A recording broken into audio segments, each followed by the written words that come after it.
जी हाँ, नमस्कार। न्यूज़लेटर बिचरा के सृजन में आपका स्वागत है। 5 राज्यों में विधानसभा चुनाव का आज अंतिम दिन है।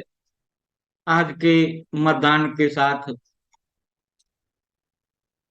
चुनाव की प्रक्रिया का अगला चरण काउंटिंग का होगा और फिर परिणाम आ जाएंगे।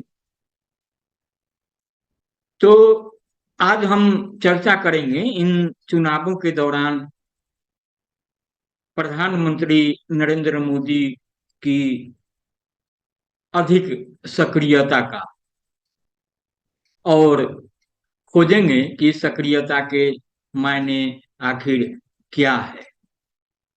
भारतीय जनता पार्टी के आधार स्तंभ और देश के प्रधानमंत्री नरेंद्र भाई मोदी के अचानक अधिक सक्रिय और आक्रामक रूप से राजनीति क्षेत्रों में आश्चर्य व्यक्त किया गया। उनकी न सिर्फ प्रतिपक्षी दलों व उनके नेताओं के खिलाफ हमले की धार तेज व तीखी हो गई, बल्कि अब तो उन्होंने प्रतिपक्षी दलों के नेताओं से निपटने के लिए सरकारी तंत्र का भी सहारा लेना शुरू कर दिया। इसका ताजा उदाहरण कांग्रेस के शीर्ष नेता सोनिया गांधी एवं उनके पुत्र राहुल गांधी के खिलाफ उनकी कंपनी से जुड़ी संपत्ति कुर्क करने और प्रवर्तन निदेशालय यानी ईडी को उसकी जांच सौंपना है। यद्यपि विभिन्न राजनीतिक व गैर राजनीतिक स्तरों पर मोदी की अचानक सक्रियता के कारणों की खोज की गई, किंतु मुझे अपने शीर्ष स्तर से मिली जानकारी के अनुसार मोदी जी की सक्रियता बढ़ने और प्रतिपक्ष पर वार तेज होने का मुख्य कारण उनकी ही सरकार की खुफिया एजेंसी द्वारा प्राप्त वह रिपोर्ट थी, जिसमें साफ शब्दों में लिखा गया कि मोदी जी का करिश्मा अब कम हो गया है तथा 5 राज्यों के विधानसभा चुनाव में भाजपा को निराशा हाथ लग सकती है। इसी एक रिपोर्ट ने मोदी जी को काफी परेशान कर दिया और उन्होंने अपना रुख बदल लिया। उक्त रिपोर्ट में खुफिया विभाग ने साफ लिखा कि देश की आम जनता अब वह कहावत दोहराने लगी है जिसमें आग पर रखी हुई रोटी नहीं पलटने से उसके जल जाने की बात कही गई है।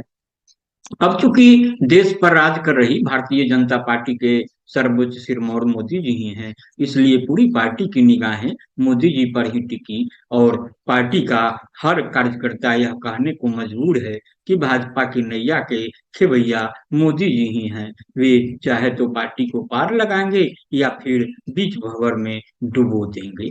अब यही धारणा पार्टी में ऊपर से नीचे तक बलवती होती जा रही है, अर्थात भाजपा का भविष्य सिर्फ और सिर्फ मोदी जी के ही हाथों में है। पार्टी की इसी धारणा के चलते अपनी साख बचाने के लिए मोदी जी का अचानक सक्रिय और आक्रामक होना स्वाभाविक रहा। अब तो यह तय है कि देश के अगले 6 महीने चुनावों को ही समर्पित रहेंगे और इन चुनावों के मुख्य केंद्र बिंदु मोदी जी ही हैं। इसलिए यह सामान्य धारणा बलवती हो गई है कि अगले 6 महीने में देश में कोई भी जनहित कल्याण या विकास का काम नहीं होना है, क्योंकि भाजपा को जहां अपना रुतबा कायम रखने की चिंता है, तो प्रतिपक्षी दलों को अपनी साख बचाने की प्रमुख चिंता। और ऐसी अग्नि परीक्षा वाले समय में सरकार को उसके खिलाफ खुफिया रिपोर्ट मिले तो मुखिया की हालत का अंदाजा कोई भी लगा सकता है। बस यही कारण है मोदी जी के अचानक रुख परिवर्तन का। दूसरी तरफ यह भी विचारणीय है कि 5 राज्यों के विधानसभा चुनावों को लोकसभा चुनाव का सेमीफाइनल कहा जा रहा है। ये चुनाव परिणाम एक ओर जहां मोदी जी का भविष्य तय कर देंगे, वहीं देश के राजनीतिक भविष्य का भी शंखनाद कर देंगे। और मोदी जी को पता है कि चुनावी राज्यों में से मध्य प्रदेश, राजस्थान, छत्तीसगढ़ में बड़ी चुनौती है, क्योंकि इनमें से मध्य प्रदेश को छोड़ बाकी दो राज्यों राजस्थान व छत्तीसगढ़ में कांग्रेस की सरकारें थी।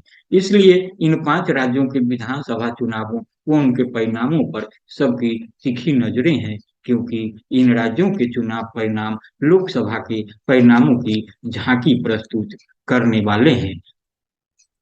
तो आज इतना ही। आप इसे सुने और सुने। मेरा आग्रह होगा कि आप अगर न्यूज़लेटर विचरा के रंजन को सब्सक्राइब नहीं किया है तो सब्सक्राइब जरूर करें हाँ, देखने सुनने के बाद लाइक करें, शेयर करें और कमेंट भी अवश्य दें। तो नमस्कार।